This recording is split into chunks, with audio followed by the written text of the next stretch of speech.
নমস্কার, আমি সুরূপা। প্রাইম জলপাইগুড়িতে আপনাদের স্বাগত। আজকে আমি আপনাদের সামনে তুলে ধরব এমন এক জায়গার দুর্গাপূজার কথা, যেখানে না আছে থিম, না আছে আলোকসজ্জা, যেখানে দেবী সারা বছর থাকেন গ্রামের লোহার বিশেষ ভল্টে। বছরের একটা দিনের জন্য দেবীকে বের করে আনা হয় নবমীর দিন। তাকে পুজো করা হয় এবং পুজোর পর আবার তার স্থান হয় সেই লোহার বিশেষ ভল্টে। আমি বলছি জলপাইগুড়ি জেলার ময়নাগুড়ি ব্লকের খয়েরখাল গ্রামের কথা। সেখানে মা দুর্গা যেন গ্রামেরই মেয়ে। বছরের একটা দিন তাকে বের করা হয় সেই লোহার সিন্দুক থেকে। তাকে জাঁকজমক সহকারে নানাবিধ উপাচার সহকারে পুজো করা হয়। পুজো শেষে আবার তাকে রেখে দেওয়া হয় সেই লোহার বিশেষ ভল্টে। কোনো রকম থিম বা কোনো রকম আলোকসজ্জার কিন্তু এখানে তোয়াক্কা করা হয় না, কারণ দেবী এখানে সম্পূর্ণ সোনার। ওজন প্রায় 400 গ্রাম। দেবীর দুপাশে আছেন দুটো সিংহ, মহিষ এবং অসুরের মাথা। এখানে দেবীর সঙ্গে নেই তার কোনো সন্তান সন্ততি। দেবীর হাতে নেই কোনরূপ অস্ত্র। তথাপি দেবী কিন্তু মহিষাসুর বধের ভঙ্গিমাতেই দাঁড়িয়ে রয়েছেন। বছর কয়েক আগে গ্রামবাসীরাই দেবীকে ভালোবেসে উপহার দেন অস্ত্র এবং সিংহাসন। ইতিহাস যদি আমরা ঘাঁটি তাহলে আমরা জানতে পারবো প্রায় কয়েকশো বছর আগে এই গ্রামেরই বাসিন্দা দুই ভাই ভূপতি চরণ রায় এবং মহেন্দ্র রায় স্বপ্নাদেশ পেয়েছিলেন। দেবী তাদের বলেছিলেন উদ্ধার এবং স্থাপনের জন্য। তো তারা দুই ভাই সেই জঙ্গলে খোঁজ করে এক সাধুর দেখা পান এবং তার কাছ থেকে মা দুর্গাকে উদ্ধার করে তারা একটি মন্দিরে সেই মা দুর্গার স্থাপনা করেন। আর তারপর থেকে প্রত্যেক বছর ধরে মা দুর্গার আরাধনা করা হয়ে আসছে সেই সোনার প্রতিমা মা দুর্গার। বংশ পরম্পরায় বর্তমানে সেই মন্দিরের মায়ের পুজোর দায়িত্বে রয়েছেন কুমুদ রায়।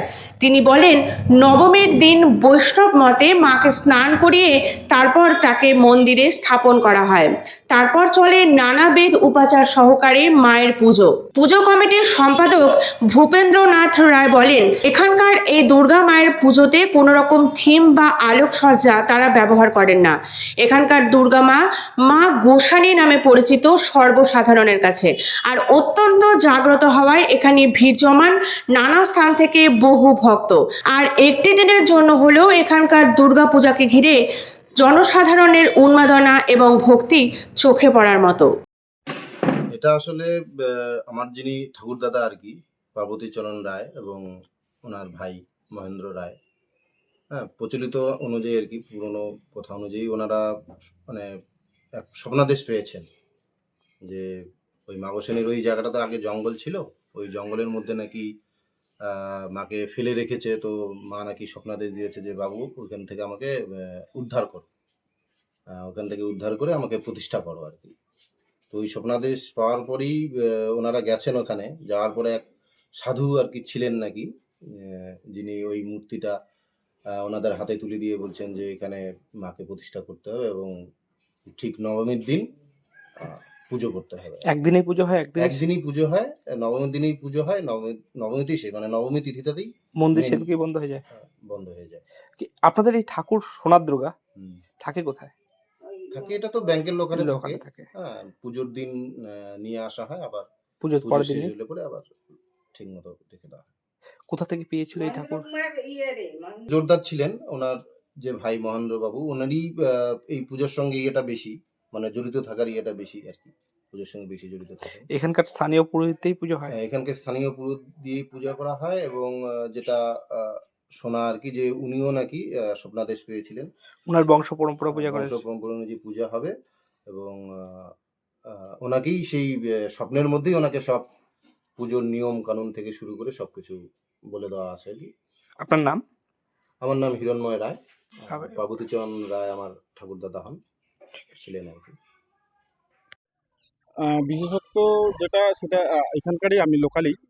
বিশেষত্ব হচ্ছে এটা সোনার দেবী প্রতিমা আর কি। এটা হচ্ছে নবমীর দিনে এটা মন্দিরটা ওপেন হয় সবার জন্য, এটা আর কি সবাই পূজা দিতে পারে।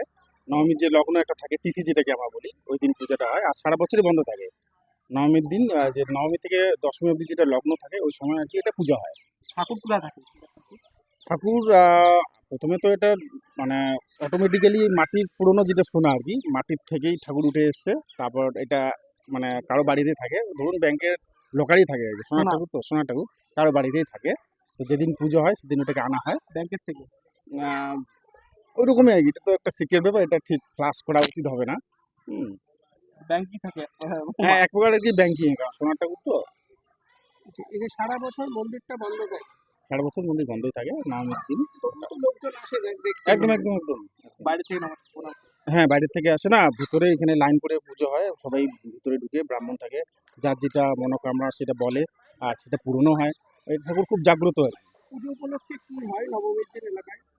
নবমীর দিন ধরুন এখানে ব্রাহ্মণ থেকে যেরকম নর্মালি যেরকম পুজো হয় সেরকমই হয়। তারপরে এই গোটা মাঠটা জুড়ে এখানে ধরুন মেলা বসে, যা যা মেলায় যেটা যেটা পাওয়ার সেটাই হয়। সেই সকাল থেকে ধরুন আপনার রাত 9টা 10টা অবধি অ্যাভেলেবেল থাকে আর কি। এখানে পুলিশ প্রশাসনও থাকে, জানানো থাকে।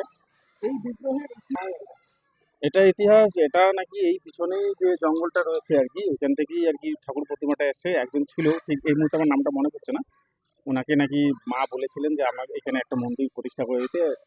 মানে ওই স্বপ্নদেশ পাওয়ার পরে মন্দির হয়। একদম একদম একদম। কি নাম আপনার? আমার নাম পিনাকি রঞ্জন রায়।